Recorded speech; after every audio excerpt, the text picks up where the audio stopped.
Little buddy there, is he okay to start? Get a thumbs up? Okay, good. All right.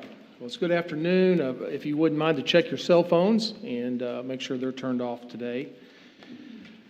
This is the April 22nd, 2025 Hardin County Fiscal Court regular voting meeting. And let's begin and call this meeting to order. Start out with a roll call, please. Squire Clem. Here. Squire Hicks. Here. Squire Muse. Here. Squire Pennington. Here. Squire Saltzman. Here. Squire Thompson. Here. Squire Whitehead. Here. Squire Yates. Here. Judge Tall. Here. Next, we'll have our invocation, Magistrate Yates, and Pledge of Allegiance, Magistrate Clem. Let's pray. Heavenly Father, thank you for bringing us together today in service to our community. We ask for your guidance as we work through matters before us. Help us to lead with wisdom, listen with respect, and work together with a spirit of unity and cooperation. We pause to give special thanks for the brave men and women of our military and for our first responders, those who protect us, support us, and run towards danger so that others can be safe. We ask for your continued protection over them and their families. Today, we also lift up our fellow Kentuckians across the state who are recovering from the recent floods. We ask that you bring them comfort, strength, and steady hope as they rebuild. May we all remember the importance of standing together in times of hardship. Bless this meeting, Lord. May our words be thoughtful, our decisions just, and our actions always guided for a greater good. In your name we pray. Amen. Amen. Join me in the pledge. I pledge allegiance to the flag of the United States of America and to the republic for which it stands, one nation, under God, indivisible, with liberty and justice for all.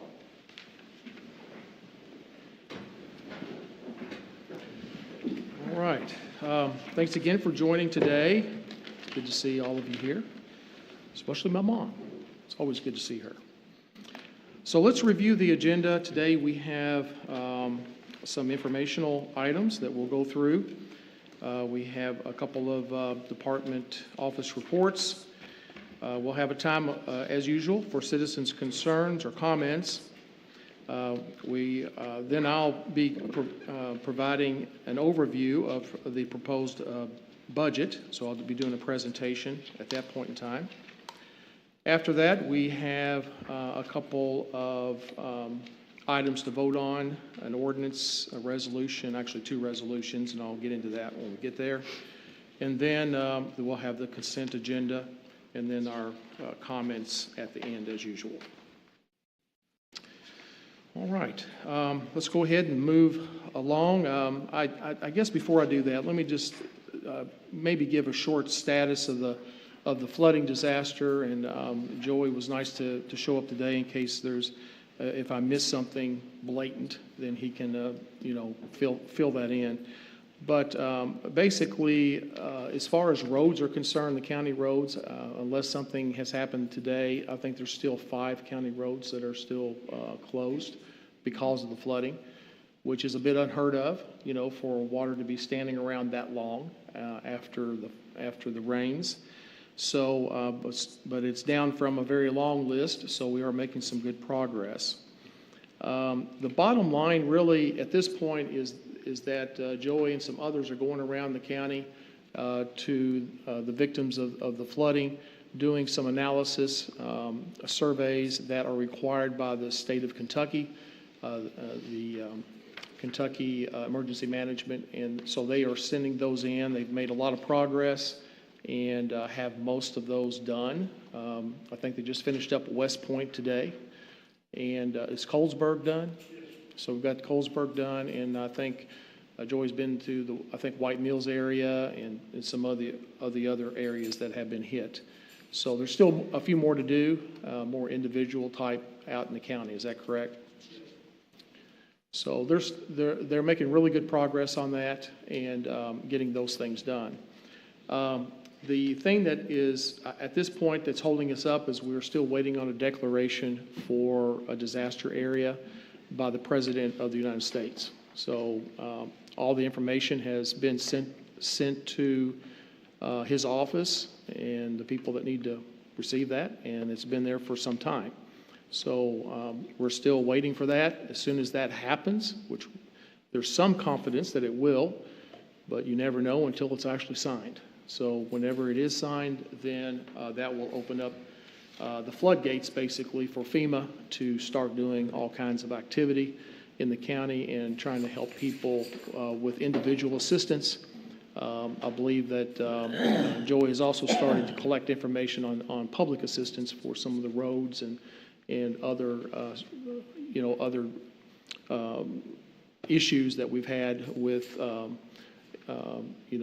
not just, I guess not individual assistance types of items. So public, our things that Hardin County government is having to pay for and having to come up with the money to, and in the future will have to repair.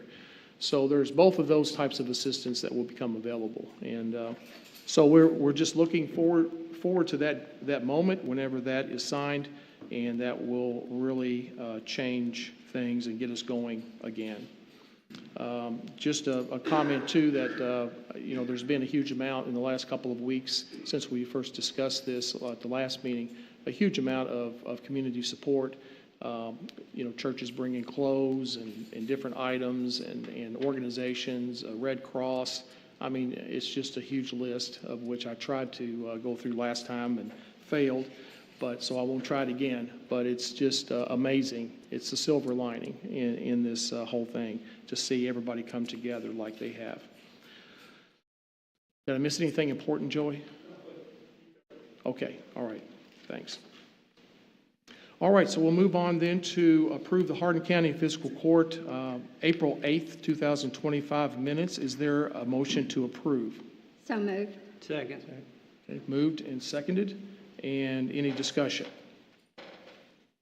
Hearing none, a roll call, please. Squire Clem? Yes. Squire Hicks? Yes. Squire Muse? Yes. Squire Pennington? Yes. Squire Saltzman? Yes. Squire Thompson? Yes. Squire Whitehead? Yes. Squire Yates? Yes. Judge Tall? Yes, motion passes. Okay, we'll move on then to informational items. Our first up is Karsten Ingalls, Hardin County Election Ambassador Award. Yeah, thank you for allowing me a few moments on today's business to recognize what I think is truly an outstanding achievement by a young Hardin Countian. The Ingalls family is I think, well known in the community for being a family of service. And Karsten, who is not yet old enough to vote, has 3 times won the Secretary of State's Essay Award, statewide Essay Award, bringing honor and recognition to our community. And so I felt that was worthy of special recognition. And so, Karsten, we're going to name you give you the honorary title of Hardin County Election Ambassador. I'm going to read this briefly and ask you to come up, and we'll all take a quick picture and then move on with business. But whereas free and fair elections are necessary for the preservation of our rights as a free people of the United States of America and the Commonwealth of Kentucky, the Hardin County Clerk has conferred this honor on this 22nd day of April in the year of our Lord, 2025. Karsten, if you'll come on up. Join us up here. Mom, Dad, whoever wants to take pictures, come on up. I know we gotta get those pictures. Right? Now, one of these essays he interviewed the county clerk for. That was probably the best one. And the other two were noteworthy as well.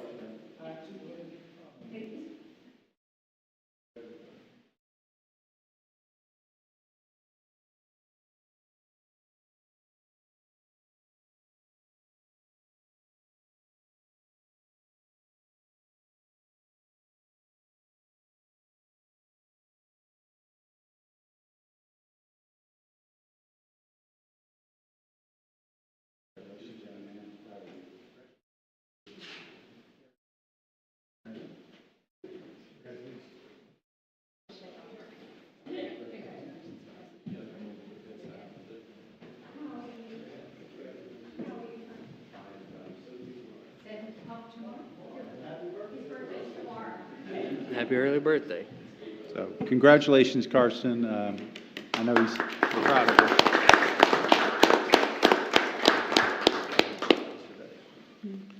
you. Well, y'all are welcome to hang around. We've got a big budget presentation. I know you'll be excited to hear. Very exciting stuff. All right, next on the informational items is audit report for Hardin County Fiscal Court, fiscal year 2024 by Patrick and Associates. Lisa, were you going to present that? Oh, so that's included in the packet. So welcome to have a look at it. All right, next we have presentations. We'll move on to the Sheriff, John Ward and Teri Bennett for Tax Collection 2024.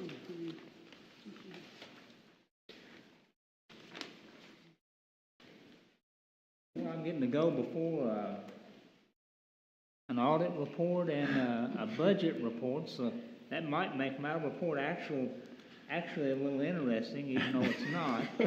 But good afternoon, or good evening, Judge, Magistrates, Clerk, County Attorney, guests, and people out in the TV audience. The February through March Sheriff's report is as follows. Law enforcement, 258 arrests, 405 citations, 234 warrants served, 1,123 civil papers, 3,199 complaint calls, 258 accidents investigated, 176 criminal cases, 3,863 other activities, 844 school safety checks, 336 violations warnings, 2,683 attempts to serve. In office operations, 120 records checks, 134 concealed carry deadly weapon license issued, 1,336 vehicles inspected. Court transportation, 93 adults transported, 15 juveniles, and 116 in-state transports. That's all I have.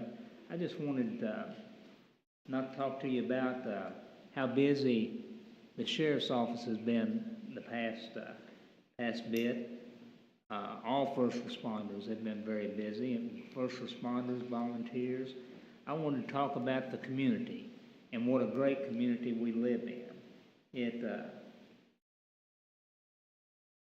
My first experience with the community's flooding, other than driving around the county, seeing areas of the county, but where a lot of homes were flooded was in Colesburg. And I pull into Colesburg on a Sunday night, and at the Baptist Church, in their Christian Life Center, you see people in there preparing food and serving first responders and other county officials. And a lot of these people that were there serving food and drinks were people that were affected by the flood, but yet they were there helping their neighbors, and that made you feel real good. Which I feel great about our county as it is, but it just makes you feel better. Then you go to West Point, and you see people that have most of their belongings, most everything they own underwater, but yet you see them there helping pass out supplies, cleaning supplies to their neighbors, and different items, and just in a big way, friendly and still happy. It makes you feel good about our community. We live in a great county. Just wanted to mention that, and also wanted to tell people here and listening or watching on TV, we're still collecting cleaning supplies at the Sheriff's Office. We're going to take to some different areas in the county where they're needed, and you're welcome to drop off Monday through Friday, 8 to 4:30 at the lower level Sheriff's Office. That's all I have, unless anyone has any questions. Thank All you. right, thank you. Thank you. Good afternoon, Judge and members of Fiscal Court. We had talked earlier at a meeting about doing a tax collection preparation so people, the magistrates and people out in the community too, will know actually where the money goes that comes in through taxes. And I have presented for you the year-to-date recap. The Hardin County Sheriff's Office was originally charged with collecting $97 million and some change. The face amount paid and was distributed was almost $96 million. And outstanding that was still to be collected is about $940,000. The collection rate shown on your report is 99.03, but since the date of this report, when it was produced, it has now gone up to 99.18. And believe me, my staff is proud of that 15% extra that we have collected.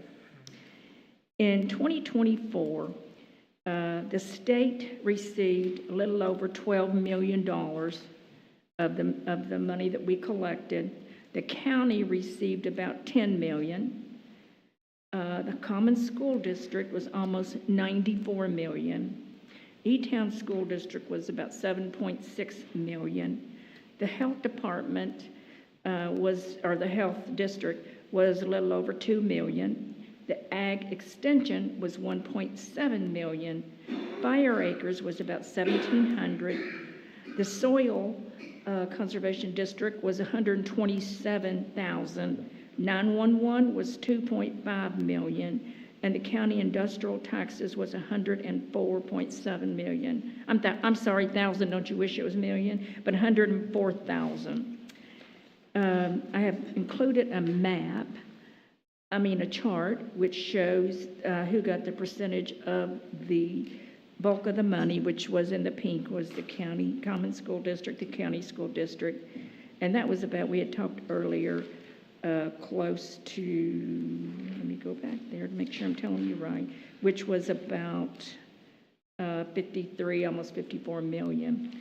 And the county got about 10 million, and so on this chart. What you're not finding anywhere on the chart is the fire districts. There's such a small amount, it probably wouldn't even show up on the pie chart, but I have that information should anybody want it. Outstanding taxes, the state still has about 100,000 coming in that Jenny will collect. The county has about 99,000. The common school has about 528,000. E-Town School 74,000. The health is 19, almost 20,000. The ag extension is 16,000. Fire acres is $20.31. Soil is about 1,300. 911 is about 43,000, and county industrial is a little over $1,000. So having said that, does anybody have any questions about the information that was presented and where the tax money is and who received what? No, I don't have a question, but I appreciate the breakdown. It's kind of interesting when you look at the numbers like that. I do want to say congratulations on the 99.18% collection rate. That's amazing. I will brag on my staff because it is an awesome. amazing collection rate. We're probably one of the highest in the state. I would say. Yeah, so. And if anybody wants the fire districts, I do have those, if anybody would like to have the information. And anybody else have any questions? If not, I have one more comment, and I can pick on him because he is the magistrate that I get to vote for. So, E.G., I want to be the first publicly to comment you on your new hairdo. It looks handsome on you. So, thank you all. All right, thank you. Welcome to the club, E.G. Twins were today. All right, next we have our county clerk. So normally this time of year, I have a pretty lengthy presentation, but there are no elections in 2025, so this will be very brief. You can just go to the one slide. I've given the magistrates this so they can have this in front of them to read. This is our fees and commissions report. This is not our budget. but this is a reflection of the money that we collect for the various work that we provide. Revenues are up over this time last year. That's good. That's the sum total of it. Last 2 years, I think economically we're a little tight. People seem to be spending a little bit more money this year, and that kind of is reflected in the type of work that we do. But that's really all I have, barring any other questions or comments. All right, hearing none, thank you very much. Thank you. Appreciate that. All right, there are some written reports out online from EMS and E911 and planning. We'll move on then to the next item, and that is the citizens' concerns or comments. Do we have any concerns or comments by anyone?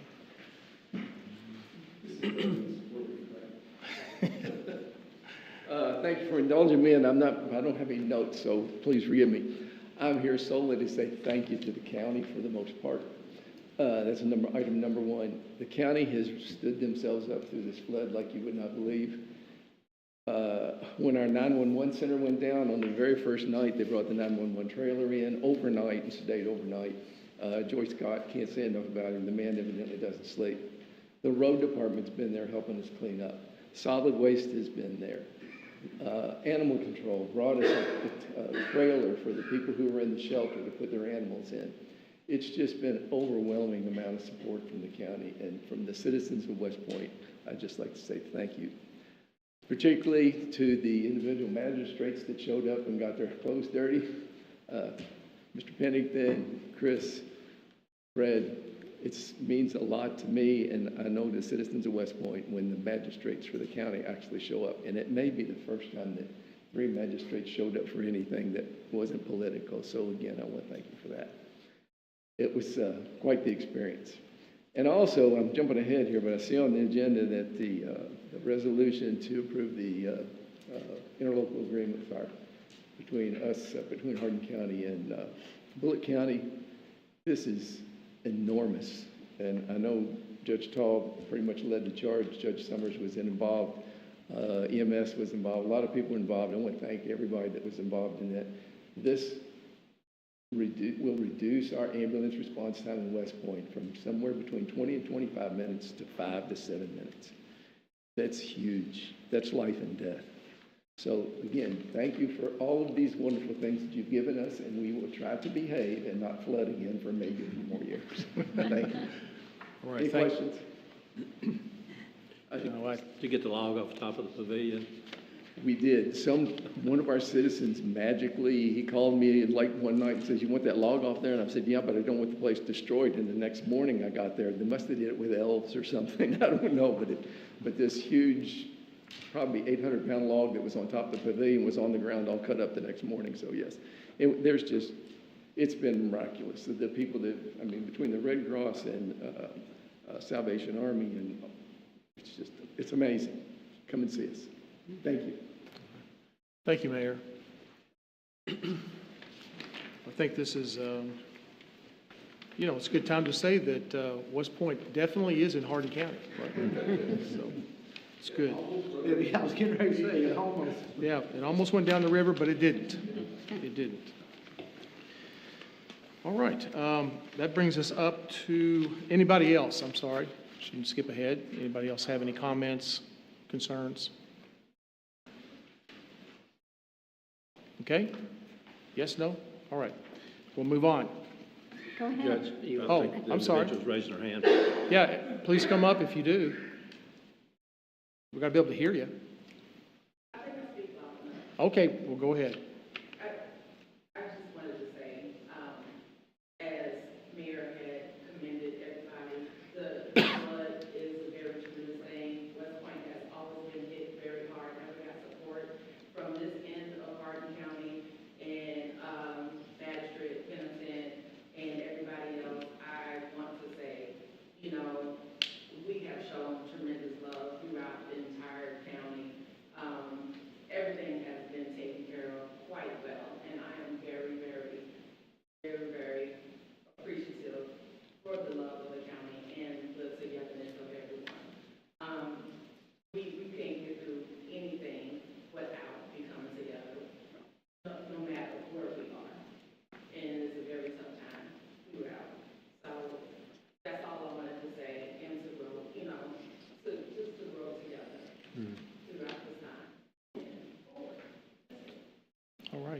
thank you very much. Appreciate those comments.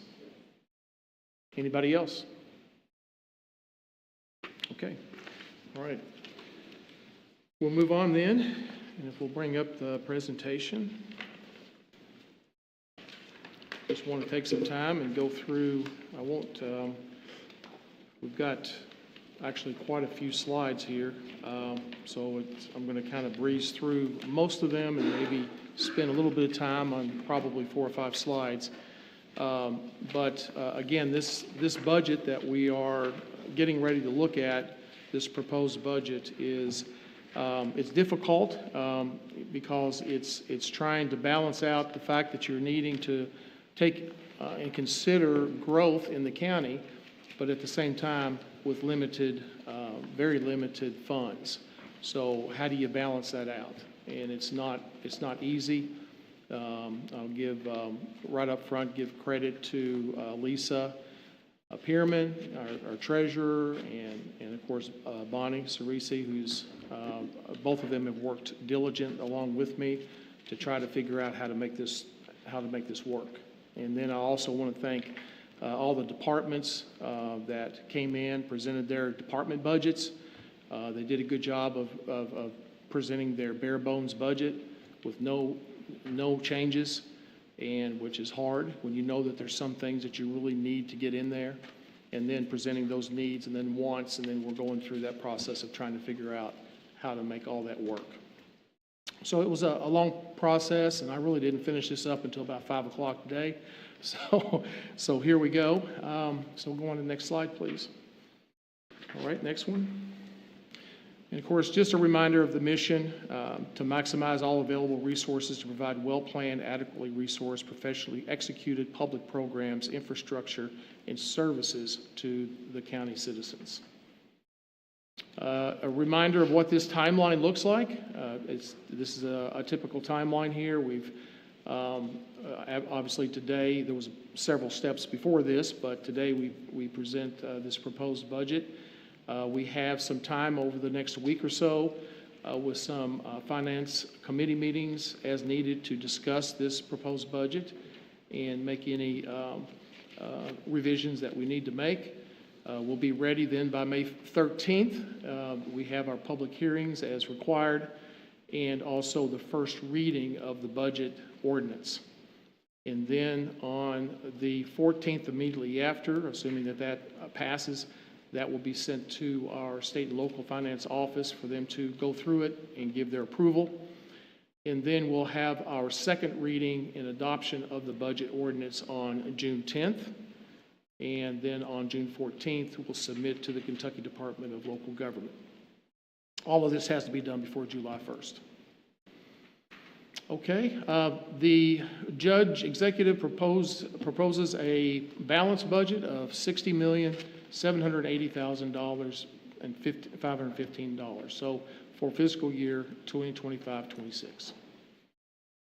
The agenda here, I'll just run through these 5 areas. We'll have a quick overview. We'll look at the revenue by source, expenses by department. We'll have some conclusion and strategy for the county, and then there will be an appendix that I'll just kind of tell you what's in there, and you're welcome to look at it later. Okay, budget overview. So the net operating budget, so this is basically taking revenues and expenses, figuring out which departments bring in revenue and move that up against their expenses and subtract those out. And what this really tells us is this is what the county is operating on. Our revenue at $23,646 and change, and then we've got the expenses, of course, that are up against that, and because they're the same number, I'm saying that this budget is balanced. A couple notes to be able to do that. The revenue had in that, from the annual hospital sale payout, was used to balance the operating budget. It used $2.5 million of the 2.7, so most of that $2.7 million payout is being utilized for this, to make this balance in the revenue side. On the expense side, just to kind of give you a snapshot of some of the things that are included in the expenses this year, we have an annual step and grade that is included. Have a 1% cost of living adjustment. We have a 1 grade or 5% increase for all the road department hourly people and all the jail hourly people. So all those folks in this budget have a 5% increase, or what we refer to as a grade increase there, 1 grade.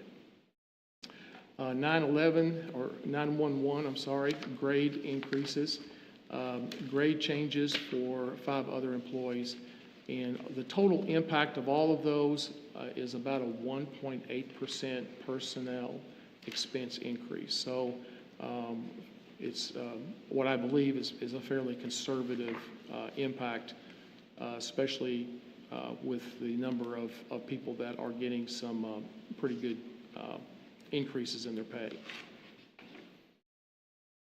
Okay. In this, something that I haven't presented previously, but I wanted to put out there as a kind of a start to do some analysis of the reserves that we have in our budget, and I want to kind of show you some numbers here, and I'll just kind of roll through this. We have right now, well, as of March 31st, we had a total cash at the end of the month of $51+ million. We have restricted funds that that are specific for different areas and that we cannot touch, and those are a little over 19 million. So you subtract the two, we end up with unrestricted funds of about $32 million. There's also some outstanding encumbrances that are basically March expenses that will be paid in April, so we're taking those out. And so we end up with a little over $30 million. In that, if we take a rainy day reserve, which is we could argue what the right percentage would be, but we'll just go with a 25% of our annual expenditures. And that's just really taking 25% of $615,729. So you multiply that out, and it comes in right at $15 million. Okay, so that, if we call that our rainy day reserve, and then we subtract that off, then as of end of March, we end up with about $15.7 million that we can utilize for projects and things that we feel like are needed. So below that, then, if we look at what we currently have with our pilot, BOSC pilot payment cash reserve, we got paid $8 million. It's gained some interest, $300,000. And so that's what we have right now. We anticipate to have to use, at least we budgeted to need to use about $3 million of that by the end of this fiscal year. So that number will go down. The HMH sale proceeds cash reserve balance right now is right about $7 million. And so if we take those two and add them up, then that's about $15 million, almost covers the whole unrestricted cash balance. All right, move on to the next slide. So if we look at, if you want to call it a rainy day cash reserves, these things would be, this is unrestricted cash reserve, and it's used, typically a 25% calculation, or if you want to say about 3 months worth of county expenses if there was absolutely no revenue that came in. So it's really longer than that. I mean, that it would have to be something devastating for us not to receive any revenue for 3 straight months. So it just depends on how bad things got with either really high expenses for some reason or very low revenue that we could stretch this rainy day fund out to make sure that we're providing all the services of the county during that time period. We're looking at a $15 million amount, and 100% funded after property taxes are collected. It's not used to balance the budget, and it's reserved for unbudgeted emergencies. And we would also, I propose, use it for budgeted cash flow after the taxes are collected. So, you know, as of about now, every year, we don't receive any more property tax. So we have a drawdown of our cash to pay for all of our expenses until we get our first payment out of the property tax again in December of each year. So by the end of November, we would anticipate that reserve to go down to about $5 million, and then in December it would jump back up again. So that's kind of how that would work. Next slide. So we'll move on into county indebtedness. We have in this budget a 7-year lease for some EMS ambulance equipment that would encumber us for about $1 million. It's $140,000 per year at 4% interest. So that is included in this budget. It has, like I said, an annual payment of about $140,000, and then I've got in very small letters down there. You can check it out later if you want to get into detail, or you can talk to Mr. Peterson about any details of what that actually covers for us. But these are items that are getting close to you know, being having some obsolescence there, and be difficult to replace parts and things like that. So we were in need of doing something here, and this is the proposal that we would jump into with to make this work. Next one. Move into some capital investments. Really, the only significant capital investment is in this budget is for $340,000 for EMS, and that is replacement again of EMS equipment that's near obsolescence. We've got in that really $200,000 for one type of item that we really need to get replaced. It's kind of a one-time payout for those things, and then that also includes the $140,000 annual payment that I just talked about. So those two together makes $340,000. Proposed future, looking at the, if you remember, there was $15.7 million that was available for projects if we desire. And so there's just going down through what we have here right now. We have $7 million in reserve from the HMH sale that's been saved up. This is reserved, I believe, for future public safety capital purchases and projects. This may help address some initial phases of public safety improvements that were identified in the emergency services study on fire and EMS. Is one place that we could apply some of this money.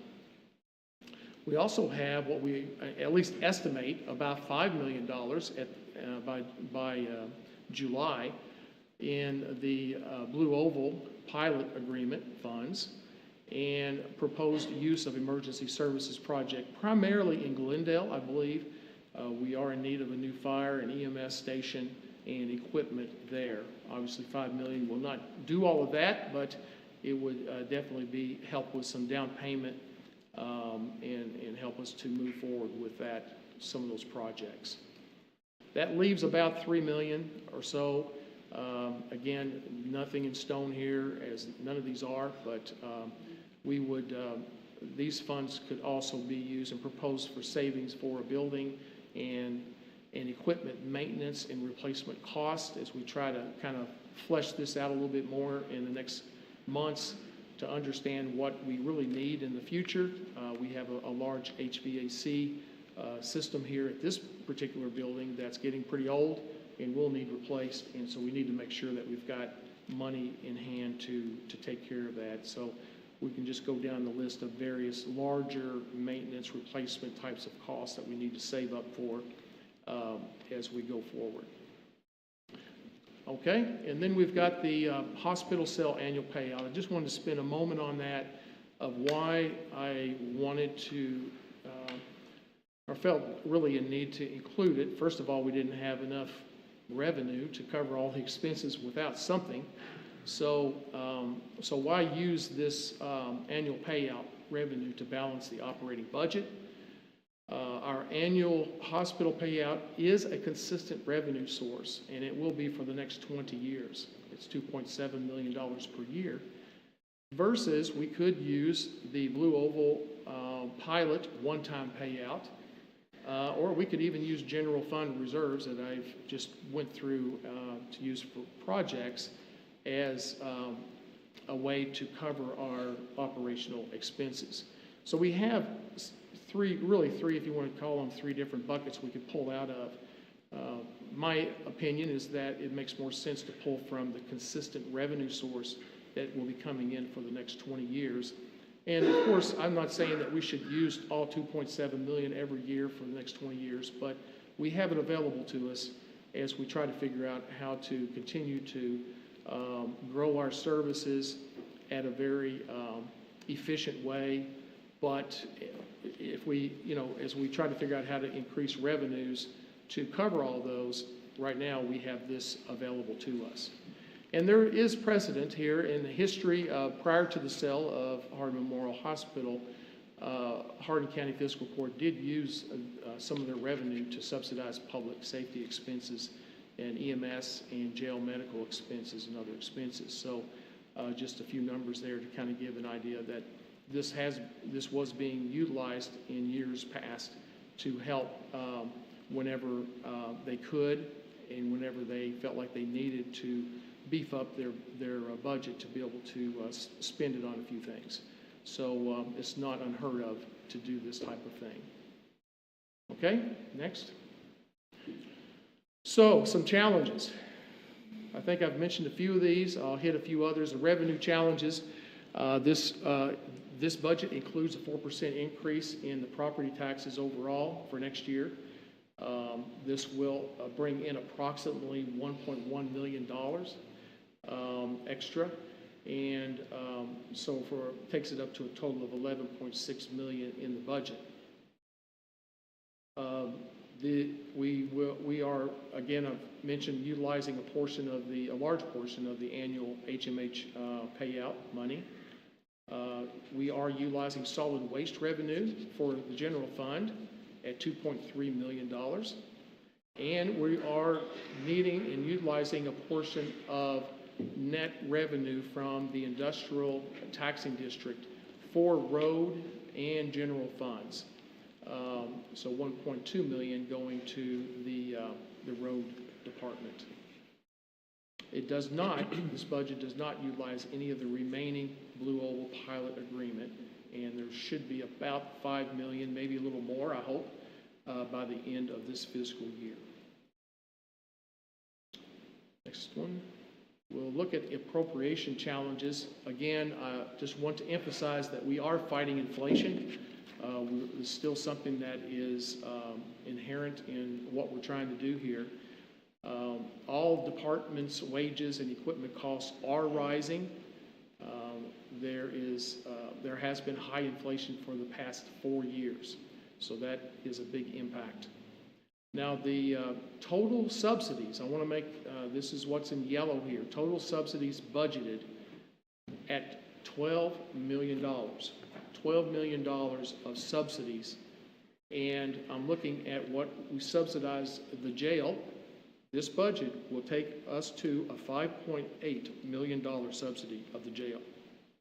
I'll talk a little bit more about that in a moment. The Sheriff's Department at $3.4 million, the library at $1.2 million, and then the coroner and the attorney both at $800,000 each. So if you add those up, $12 million. And I just want to compare that to how much property tax is projected to come in at 11.6. So it kind of gives you an idea, I believe, of the what we're up against here. All of our property tax is gone, even in excess of that, even before we get to some of our departments and other things that we are trying to, some of the other services. So that is a big hurdle. It is a huge challenge that we're having to deal with. We do have to contend. Another way to look at it is a 29% increase of our jail budget subsidy, up $1.3 million this year. EMS subsidy is at 2.6 million, kind of holding its own there. This includes that 340,000 EMS equipment replacement. The road department holding steady, about 1.2 million subsidy from, and this year it will be from the industrial taxing district revenues to cover road and bridge improvements that are not covered by the state and federal funds and grants. Increases in our insurance costs, as you would expect. Health, property, and workers' comp is across all departments at about $300,000 increase.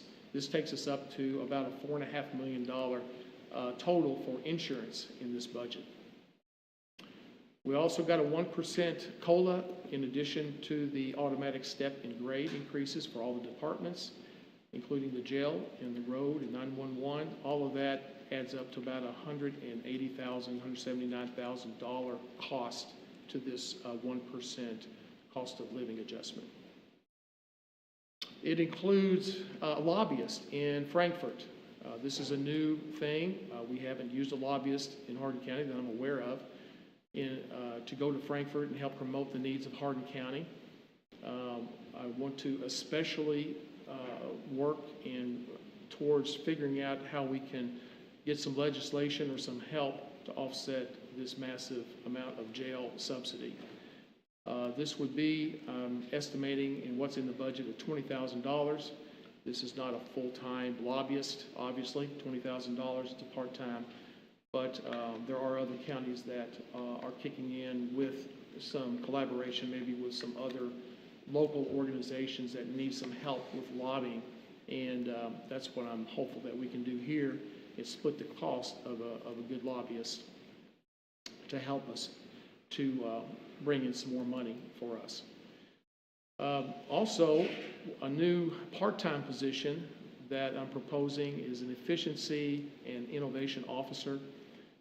This part-time would be up to $50,000, and the main objectives here would be some general responsibilities driving the improvement of projects in all the departments, but focus on the highest expense areas.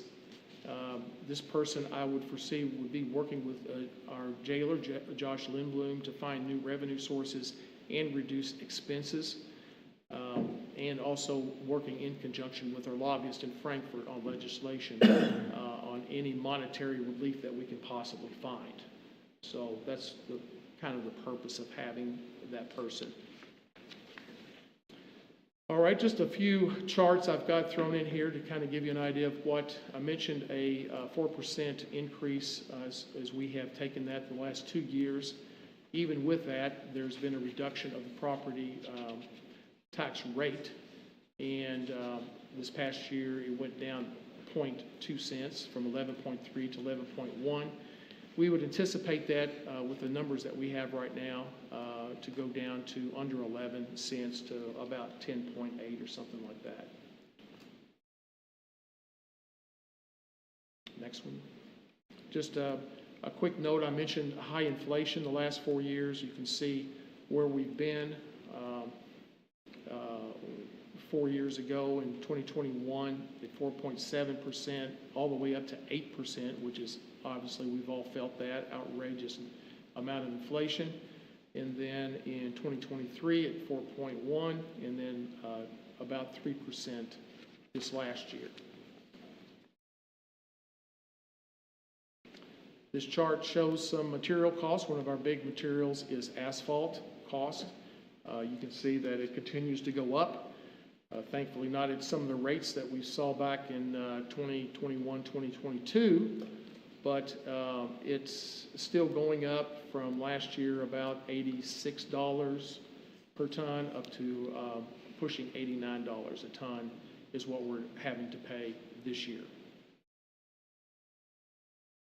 This is another chart basically showing the amount of property tax, the history of that, showing that this budget that we're in right now is budgeted about almost $9 million. We should go up and are budgeting $9.5 million of property tax revenue in this next budget. And then the kind of orange line there is the inflation rate. On the right-hand side of the chart shows the rate percentages. So thankfully, it's coming down some, but the green line is what most people that know about inflation rate say is a, what would you say, a healthy rate. 2% is that level. So we're still well above 2% and still having to deal with some inflation. Okay. The only thing I really mention here is that this is a breakout by accounts. It's really more for information showing how that is spread out, the expenses of the $60.7 million. And one note there on the federal and state grants, still showing about $5.5 million, and that's still what's left of our ARPA money that will, by the end of the year, should be depleted to pretty close to zero.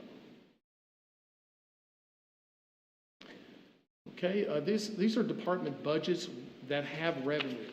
So I just wanted to show that even, for instance, the detention center, our jail has expenses of almost $11 million. Their revenue is about $5.2 million. So that leaves us with that balance of what I was calling $5.8 million. $5.8 million deficit there that we're having to subsidize. Emergency medical services, this includes that 7-year lease of $1 million. So that's why it's a deficit of $3.5 million versus $2.5. And you can just kind of look down through there, the road department and our animal care and control at about $1 million. And thankfully, our solid waste disposal landfill is bringing in money. That's why it's black at $2.37 million coming in. If we look at net revenues and net expenses, on the left-hand side are net revenues. So you can see the very top kind of blue area are revenues related to property taxes. And then you move on into some of the local fees and taxes and at the next level down. And then solid waste revenue, already mentioned $2.4 million. Our industrial revenue tax, that is after removing expenses, we have budgeted almost $2 million, which has been very helpful in this budget to have that money to budget with on the revenue side. And then at the very bottom of that, you can see where the HMH funds have come in at $2.5 million to make it balance out at $23.6 million. And on the right-hand side shows all the different departments and how much money is going to each one of those departments. Again, I don't need to go through all of those again, but you can see what those are and can reference those later as needed.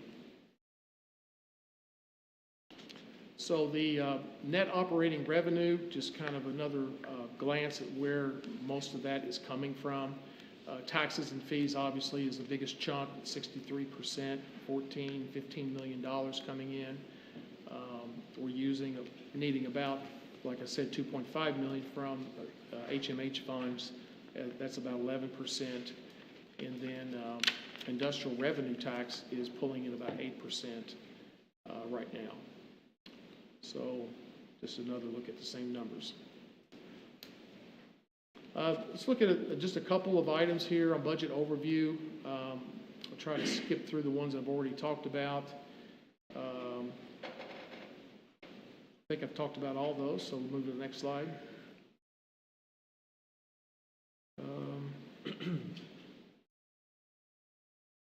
We'll just move on to the next slide. These are some of the, on the road side, $2.5 million that we budgeted coming in for state road aid.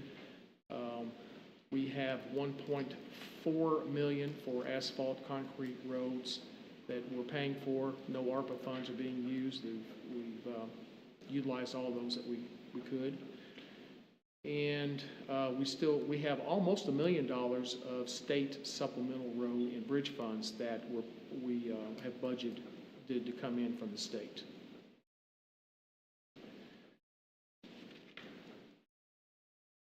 We have a note again that we do supplement our volunteer fire departments at $372,000 worth.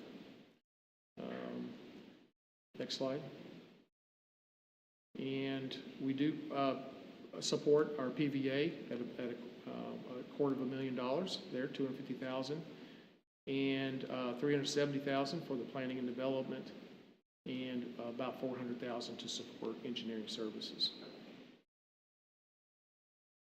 Hardin County Schools Education and Community TV, yes, $20,000 there, $50,000 for circuit and district drug court, and $50,000 to support Rocket Docket are in here, I think, two obviously very important parts of the budget. Dead stock removal, it's still at $50,000, litter abatement $116,000, and for those that are interested in recycling, we do spend over $200,000 for that program. And just a note of some of the jail breakdown, jail medical contract is $1.6 million. And for jail food and meals, that contract is $900,000. Okay, revenue. Just a note here in the red, one of the reasons that we're having another increase in subsidy for the jail is that the revenue for the jail is showing that it will decrease about $800,000 in this budget. So that's not helping matters at all. And just a note there that the industrial tax, we have seen a nice increase in that, which has been very helpful. Next slide. Property taxes, 19.1%. Just showing some of the percentages there. Next. Expenses, we have our general fund expenses. This just shows a breakdown of what, where those $34 million are going. Next slide.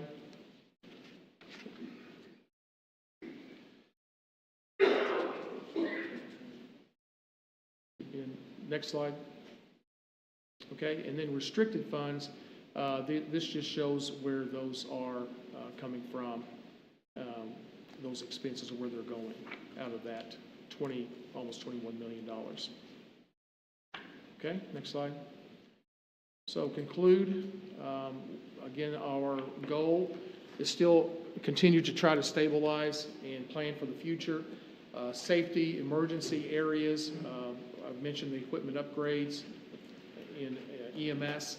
Emergency management, we still are supplying and subsidizing $250,000 to continue to move in a good direction there. Our sheriff's budget, again, is total $3.4 million subsidy. If we look at safety and growth, detention center, obviously we've talked about that. I didn't mention that if we just go back 2 years of what we've had to deal with in our budget, we have had a 115% increase. We've come from $2.7 million subsidy all the way up to $5.8 million. So it's a massive increase. Don't know if there's a few other counties that are dealing with this type of issue in their budgeting, but it's a massive problem. So we just have to continue to try to work through it. Next slide. Roads and bridges, 80-20 bridge replacement, subsidy about $310,000, almost $500,000 state funds paving the Nike Pike and Middle Creek Road. And just a note, again, that we have been mowing 3 times a year. It does cost extra money to do that, but I believe it is a safety issue, and we should continue it. Process improvements. We're going to continue to focus on those improvements and costs of new road and maintenance processes and standards. A lot of work still being done there with our engineering department and our road department. And One note that I want to make is in EMS, a lot of work has gone into trying to figure out how to increase revenues and how to hold down our expenses. But we've seen a 37% increase in the dollar revenue per run that's come to us. So that's pretty impressive, I think, and it amounts to about a $1 million, a little over a $1 million increase from 2022. So that's about a 22% increase. So lots of things funneled into that to make that happen, and a lot of work by our EMS director and others that have been a part of that. Next slide. Focus on our people. That's where this 1%, we got a 3% inflation rate. The step and grade doesn't cover 3%, and so the 1% COLA this year will help get close to that 3% for our folks.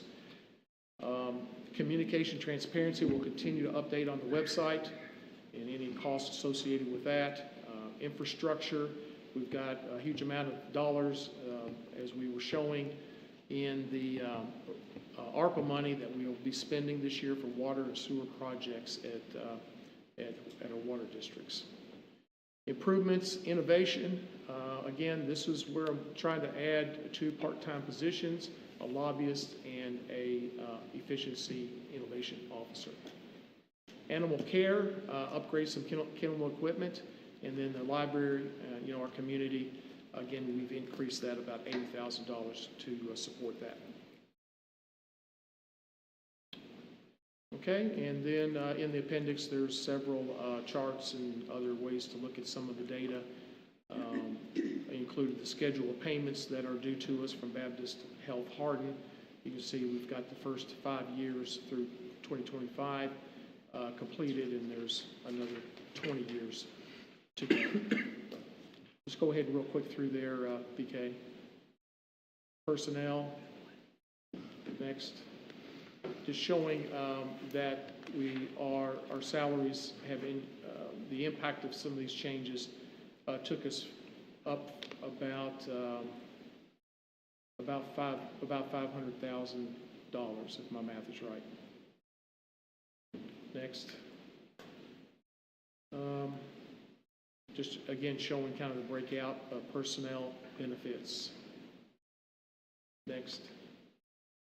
And showing kind of a history of our personnel expenses over time and how they compare. You can see one interesting thing that was added this year is percent increase per year, and we see from several of these years are 13%, 17%, 12%. So this year, especially with the fact of another year of large increase with jail expenses, that we tried to hold that down as low as possible. And we've also had some positive things that we put in place with reduction of a few positions and such that helped do some of this.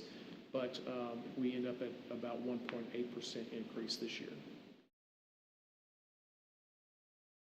Okay. All right. Is that it? All right. All right. So you can see that,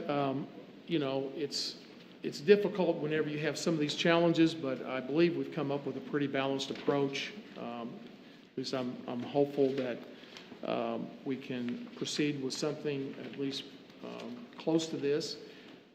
Our next steps will be taking this budget and reviewing it, and all the magistrates will have time to review it and look at it, and we'll have some discussions about how to proceed with it over the next week or two. All right. So that covers that. I know it was very exciting stuff. And by the way, it is that presentation is linked out there. So if you weren't able to see it on the screens, I know some of the slides had some pretty small print on them. You're welcome to obviously pull it up and have some more look at it. And feel free to, if you have some questions, to call Bonnie. No, you can call me, and I'll be happy to try to explain anything that wasn't clear. Okay, so we'll move on to ordinances and resolutions. We'll start out with the first item on here. This is the first reading of the ordinance number 340-3, Series 2024, amending fiscal year 2024-25. This is budget amendment number 3. So with that, is there a motion to approve? So moved. Second. So we've got a motion and a second. Any discussion? Hearing none, we'll have a roll call, please. Squire Clem? Yes. Squire Hicks? Yes. Squire Muse? Yes. Squire Pennington? Yes. Squire Saltzman? Yes. Squire Thompson? Yes. Squire Whitehead? Yes. Squire Yates? Yes. Judge Tall? Yes, motion passes. All right. Our next item is approval of the resolution 2025-080 related to the approval of an interlocal agreement between Hardin County, Kentucky and Bullitt County, Kentucky regarding emergency medical services for West Point, Kentucky. Is there a motion to approve? So moved. Second. Did you get somebody? Okay. Any discussion? Yes, Judge. I just want to thank you and Judge Summers, Mark Peterson, everyone who had a hand in this.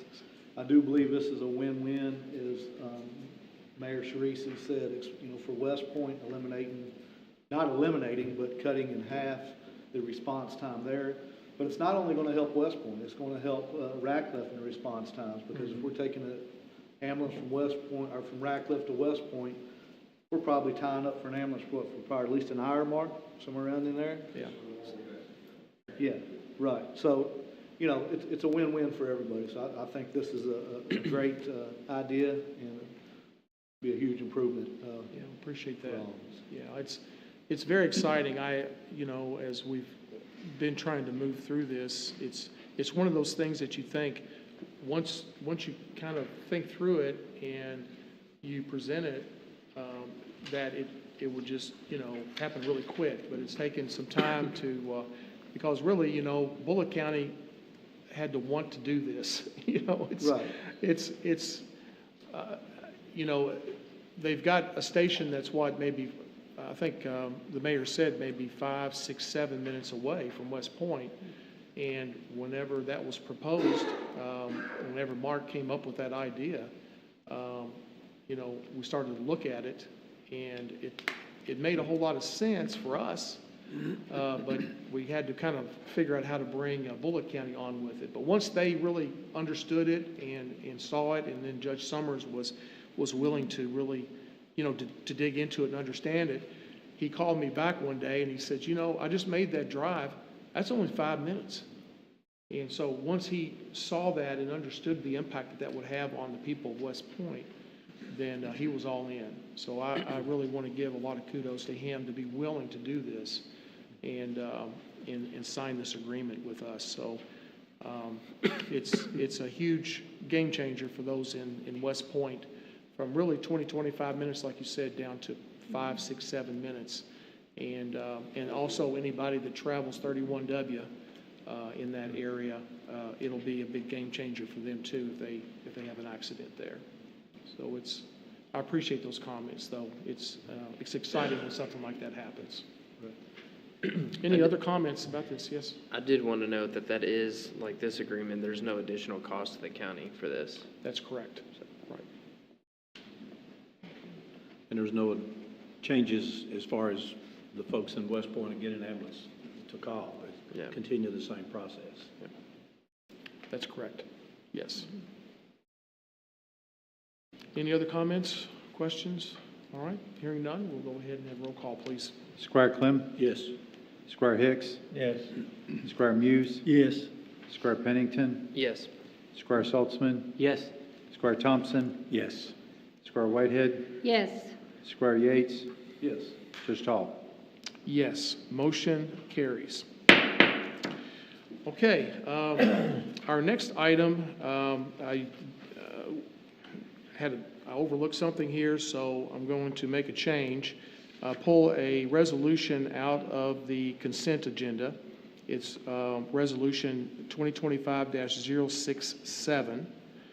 related to approval of an EMS personnel issue. And in order to discuss this, we will need to go into closed session. So I move to go to closed session pursuant to KRS 61.8101F. Discussions or hearing which might lead to the appointment, discipline, or dismissal of an individual employee. Is there a second?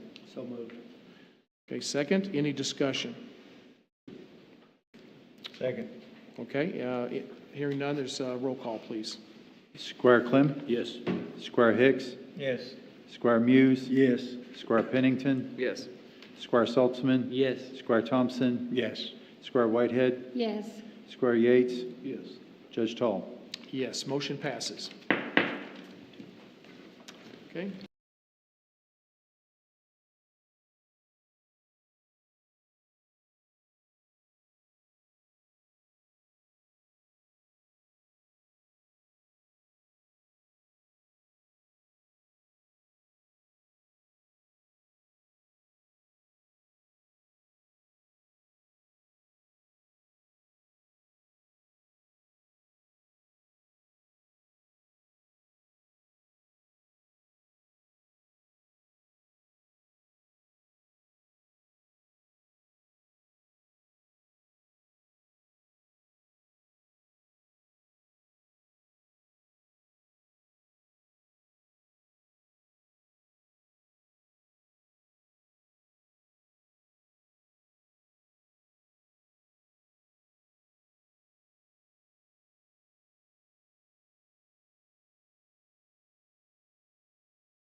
We'll just go ahead and come out of closed session. I will say at this point that after closed session and discussing this particular resolution, that I've decided to remove this resolution from the agenda. Okay, so moving on then, we will look at the consent agenda and look at the items that are on here. The first three items are all financial report, April claims, March payroll with registers. So those are all financial related. The next item would be Resolution 68 related to approval of EMS personnel. There's several contracts that are on here, and this next one is Resolution 70. This is related to approval of emergency medical services fee schedule. This includes some increases in fees that we are trying to stay up with inflation and cost of supplies, labor, all the different things that have gone up. And so we have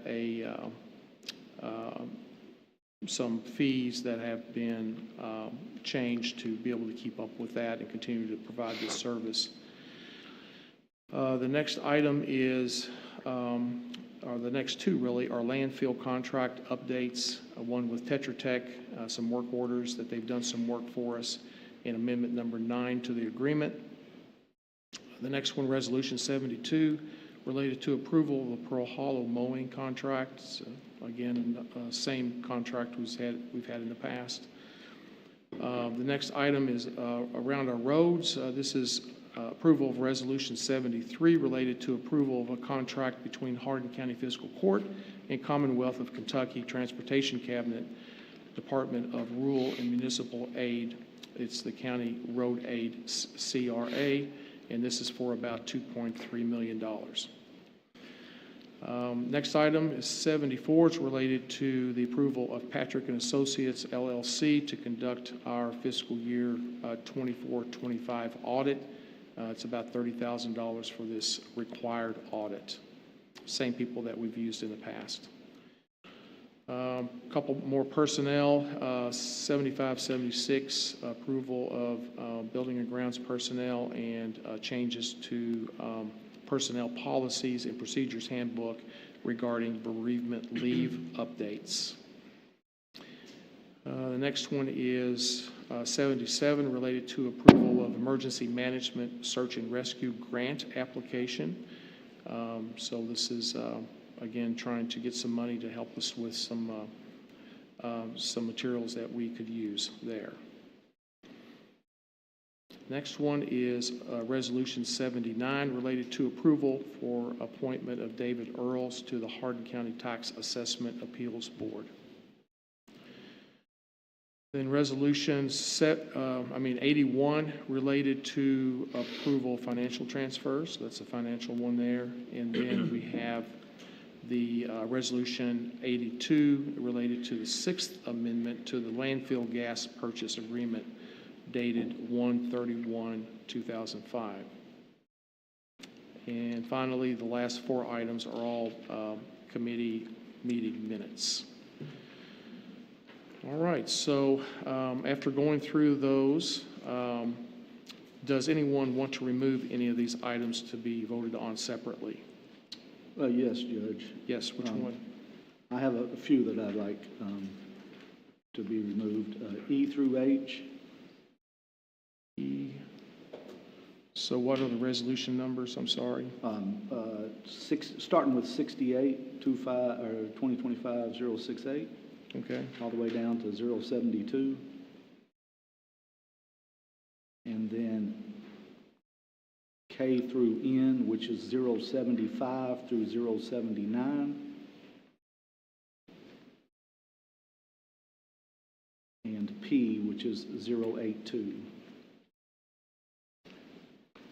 Are there any that you want to leave in here? Let me just ask that. All the rest of them that I did not specify.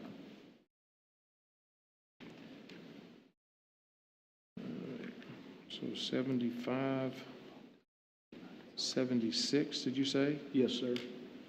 77? Correct. 79 and 82. 82. All right, so we will pull all of those out and vote on those separately. All of the rest of the items are still in the consent agenda. Is there a motion to approve the consent agenda as we have altered it? So moved. Second.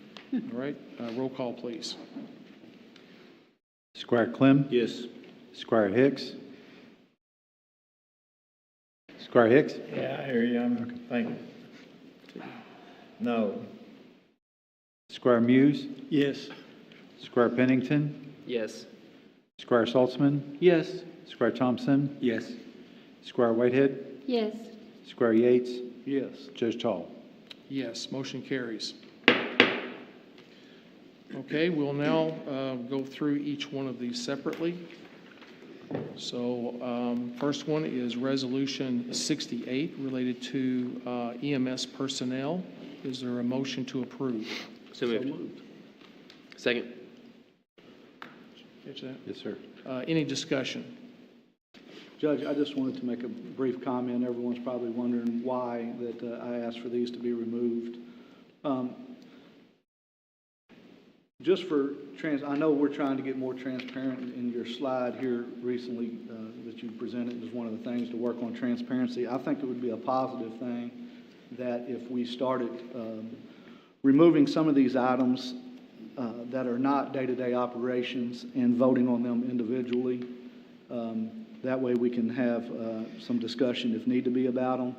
And also, just the consent agenda typically is used for reoccurring day-to-day operation stuff. So that's the reason I asked for those to be removed, Judge. Okay. I'll comment about that, and then we can proceed with the discussions about this particular item. You know, I feel like as far as transparency goes, you know, and I discussed this with you today, that all of these items are documented in what they are. It's not just a resolution number, period. So there's extra information presented here as a person looks at this agenda, and they can at least have a feel for what that particular resolution is. The other thing that I do is I go through, like I just did, and go through each one of those individually and have some explanation, some more than others if I feel like it needs it.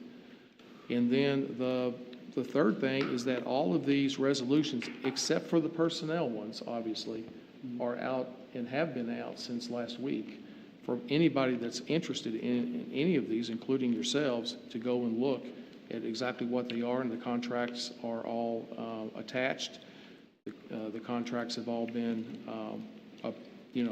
approved or looked at least by our county attorney. So questions can be sent to her or whatever if there's any questions about these before the meeting. So these are all, none of these contracts that we're doing right now that's on here are like new things. These are continuation types of contracts and agreements and stuff.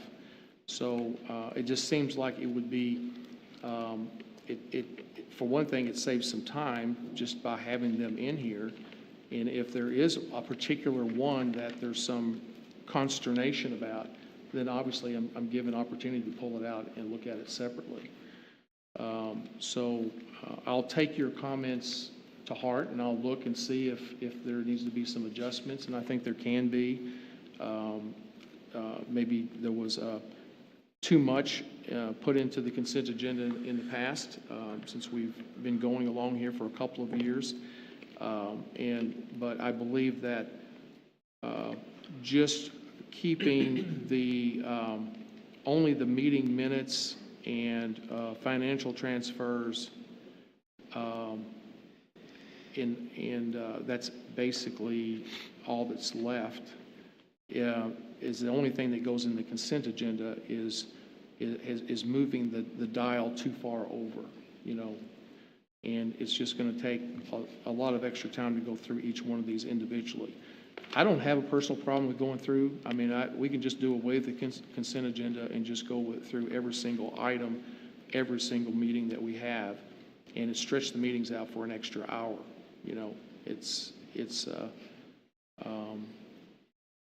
you know, my wife may have a problem with it, but other than that, that's it. You know, I don't care. So anyway, those are my comments. I'll try to review but I don't agree that some of these things can't be put in the consent agenda and just voted on. As long as everybody knows what they are and there's not an issue with them, and we've talked about them, especially in committees. I don't know why we have to separate them. That doesn't always happen. I realize it hasn't always happened, but are any of these that we're talking about today that we haven't talked about? P for 1082. Who?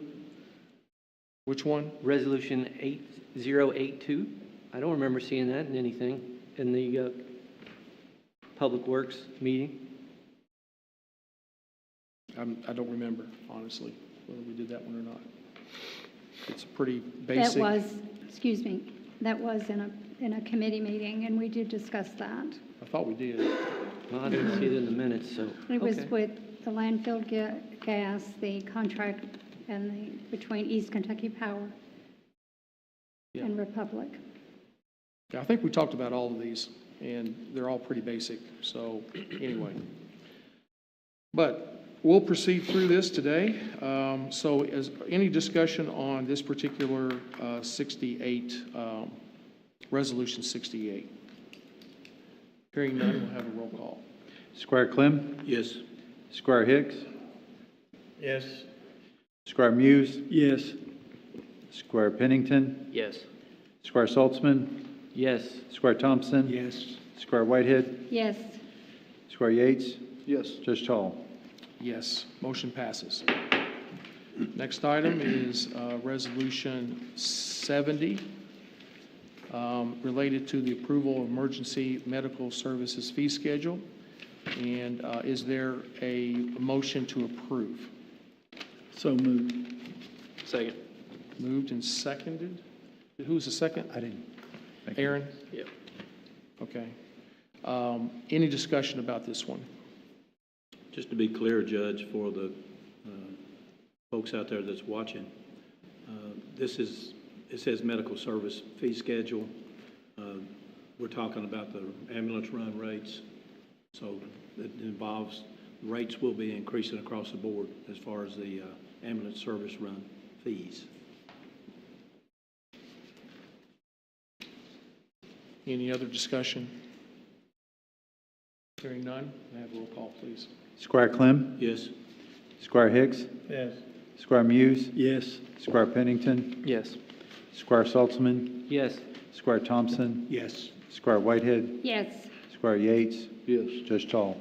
Yes, motion passes.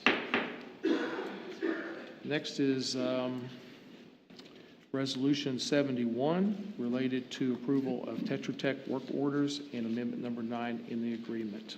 Is there a motion to approve? So moved. Second. Moved and seconded. Any discussion?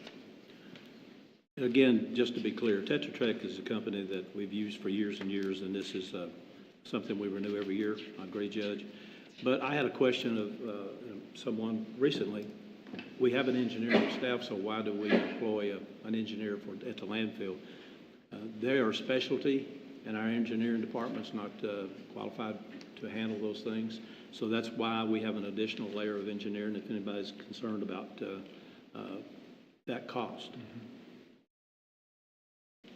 I believe I saw something earlier that they've been with us since 2012 at least, so it has been a significant amount of time. Yeah, actually, they've been involved longer than that.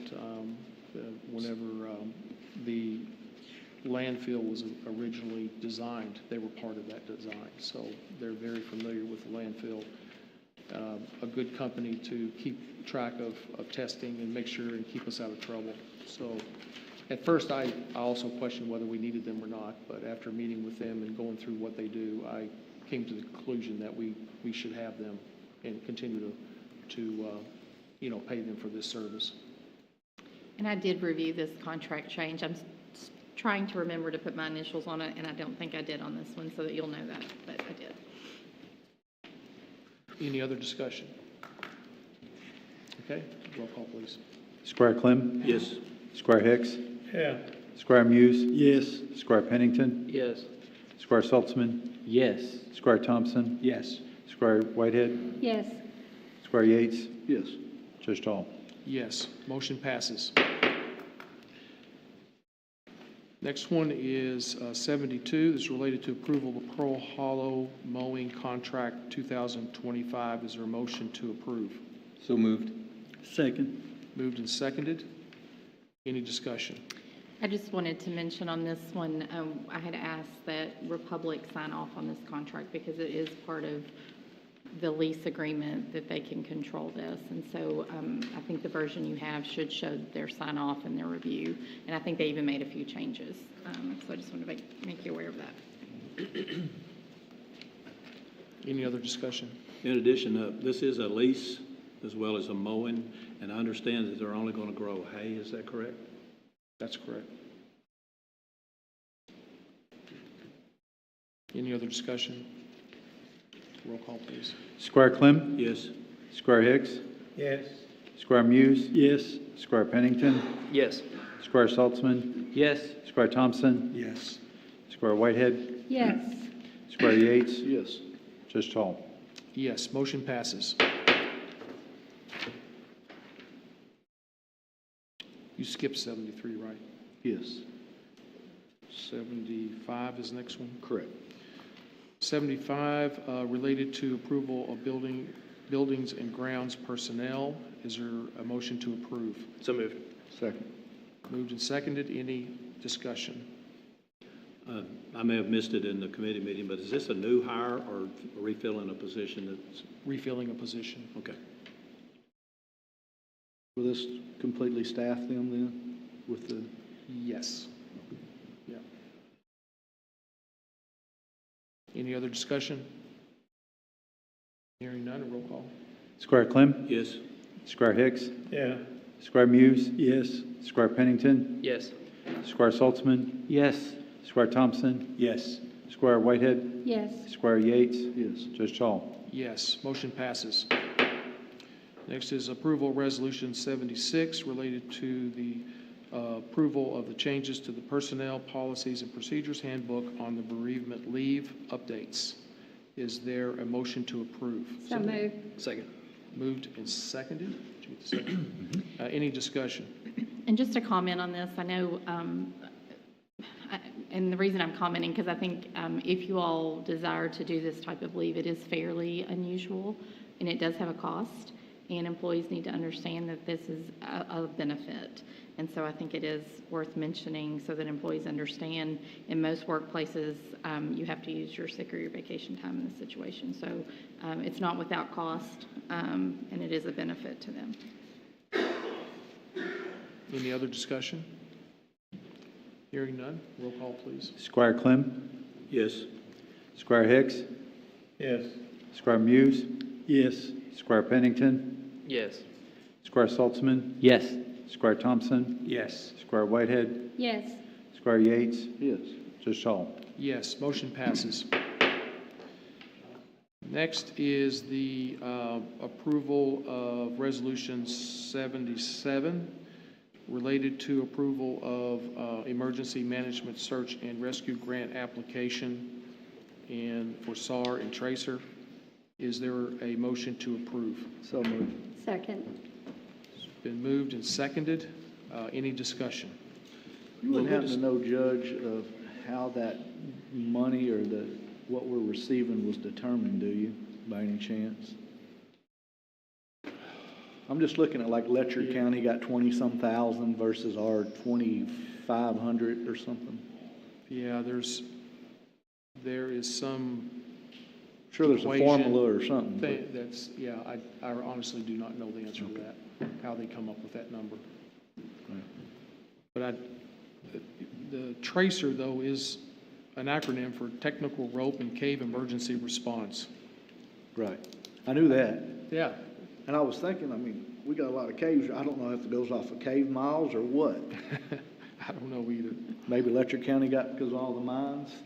Maybe that's why they got so much money. I was just curious the dollar discrepancies between smaller counties versus us. So It's a good question. I don't know how they come up with it, though. That was my concern as well, because in committee, we saw 2,483, and it seemed insignificant.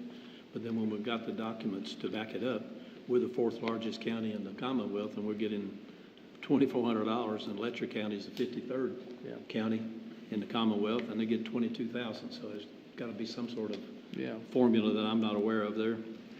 Something that we can look into. Any other discussion? Roll call, please. Squire Clem? Yes. Squire Hicks? Yes. Squire Muse? Yes. Squire Pennington? Yes. Squire Saltzman? Yes. Squire Thompson? Yes. Squire Whitehead? Yes. Squire Yates? yes. Judge Tall? Yes, motion passes. Next one is 79. This is approval of Resolution 79 related to approval of the appointment of David Earls to the Hardin County Tax Assessment Appeals Board. Is there a motion to approve? So moved. Second. Moved and seconded. Any discussion? I'd like to speak on it for a second. David, I've known him for quite a while. If you've had any chance to work with him in any capacity, you know that he's always a professional. He's always, he treats everything fairly, and I think that he would keep an open mind and do the right thing in this appointment. I would also like to say, I know it was mentioned in committee that before he decided that he would put his name up for this appointment, he did some investigation of his own to look in to see what would be needed of him to do this, and I appreciate him doing his homework and making sure he was prepared and in a good position to do this for the county. Any other discussion? I've known David for 20 years, 25 years, ever since he got into the real estate, and I've always thought he was above board and really professional, and I like him. Also, just to remind everyone and to inform the public, this nomination for this appointment was done and given by the magistrates. Good clarification. Any other discussion? Hearing none, roll call, please. Squire Clem? Yes. Squire Hicks? Yes. Squire Muse? Yes. Squire Pennington? Yes. Squire Saltzman? Yes. Squire Thompson? Yes. Squire Whitehead? Yes. Squire Yates? Yes. Judge Tall? Yes, motion passes. Resolution 82 related to the Sixth Amendment to the landfill gas purchase agreement dated 1/31/2005. Is there a motion to approve? So moved. Second. Moved and seconded. Any discussion? And I have reviewed this. Hearing none, we'll have roll call. Squire Clem? Yes. Squire Hicks? Yes. Squire Muse? Yes. Squire Pennington? Yes. Squire Saltzman? Yes. Squire Thompson? Yes. Squire Whitehead? Yes. Squire Yates? Yes. Judge Tall? Yes, motion passes. I didn't miss one, did I? No, you're good, boss. All right. So I think that concludes our voting part of this meeting. We'll move on to comments. County Attorney, have any comments? Don't believe so. Thank you. All right. County Clerk. No, thank you. All right. We'll move on to magistrates then. Magistrate Yates. I just want to remind everyone that our next emergency service meeting is at 3:30 on May 8th. And also, just briefly again about the consent agenda. I think that these few items that we just voted on took us maybe 15 extra minutes. We had some healthy discussions that we otherwise maybe not would have had. So I think it was good and healthy. So thank you. Magistrate Saltzman. I would agree with Mr. Yates on that with our consent agenda. I agree with him on that. I'm going to steal some of Fred's thunder. We have our town hall next Monday, April the 28th at 5:30 right here in this courtroom right here in this facility here. That's all I have. Thank you. Magistrate Whitehead? Yes, thank you. Just a reminder, we have a rabies clinic Saturday, April 26th from 10 to 2, and that's at the Old Calvary Store on Centennial Avenue in Radcliffe. Also, a big shout out and congratulations to Karsten Ingalls. I know the young man is exceptional and it comes from an exceptional family, and congratulations to him also. It's his birthday tomorrow. He told me he'd be 17 years old, so he's doing some great things. And just a reminder, the Resources and Community Support Committee meeting will be on Monday, May 19th at 3:30. Thank you. Judge, if I may, Yes. a lot of people may not have been around as long as you, Patsy, and know where the old calf store is. It's the appliance parts of Radcliffe now, so they can Google that instead of the old calf store. Actually, the address is 2855 Centennial Avenue. She won up. Perfect. 2855 Centennial Avenue, Radcliffe. Good job, Patsy. Thank you. 40160. 401. You have out-Googled Mr. Saltz. Then I'll Google. Which is hard. That's impressive. Magistrate Clem? Yes, in the beginning, we kind of flew by the audit report. I want to commend our treasurer and her staff. When we listened to the auditors talk about the audit, they were highly commendable of the staff, and we just want to express our appreciation to all the hard work that you all do too, because that's not an easy thing to do. So, thank you, Lisa. Also, the next regular scheduled Finance Committee meeting is May the 20th at 3:30, but we heard the magistrates heard the budget today for the first time, so we're going to be having at least one, probably more, special call Finance Committee meetings. And after we get the scheduling and everything together, we'll notify the magistrates and get that committee meeting going. And from listening to the budget proposal today, we're going to have a lot to talk about. Thank you. Afraid you're not done. Don't drink and drive, and don't text and drive. All right, Magistrate Pennington? No comments. Magistrate Thompson? No comments today, thank you. Magistrate Hicks? No comment. Magistrate Muse? Reminder, the next Public Works Committee meeting is May the 14th. That's a Wednesday at 3:30 across the hall. Thank you. All right. Next Fiscal Court is May 13th at 3:30, right here in this room. Please be safe as we leave today. Is there a motion to adjourn? So moved. Okay, so did I hear a second? Second. Third. Any objections?